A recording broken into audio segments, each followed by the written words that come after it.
Now, I'm translating language that's telepathic, that doesn't actually have English words. I'm translating it into English, so bear with me.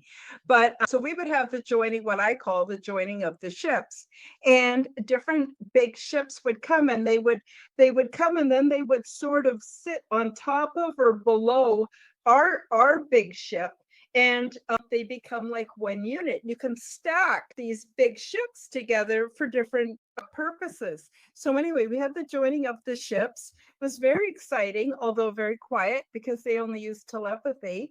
But they have you can come and go and wander around the different ships anytime you want. I wouldn't want to get lost on one of the visiting ships. They're so huge. You can't imagine how huge they are. But anyway, so some of these I call them beings. I'm not sure if I should call them people or what, even now.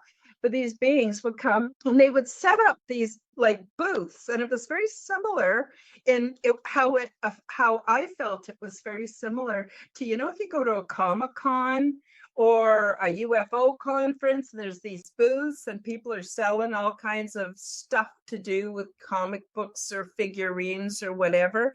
Well, they didn't sell comic books or figurines, and they didn't actually sell anything.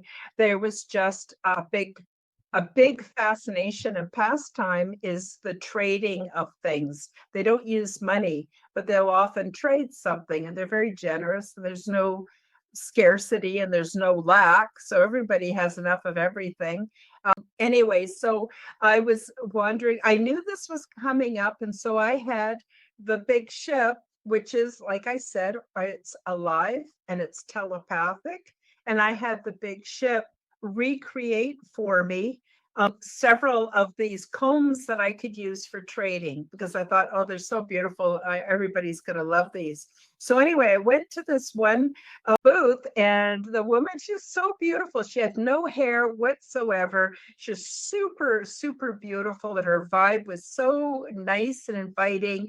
And she just went right to a piece, it looked like fabric, and she offered it to me. And it was exactly the kind of blue that I really, really like. And it had these symbols on it that were kind of like sigils. I don't know, it's maybe part way between a sigil and maybe some kind of script writing. I don't know what exactly how it worked.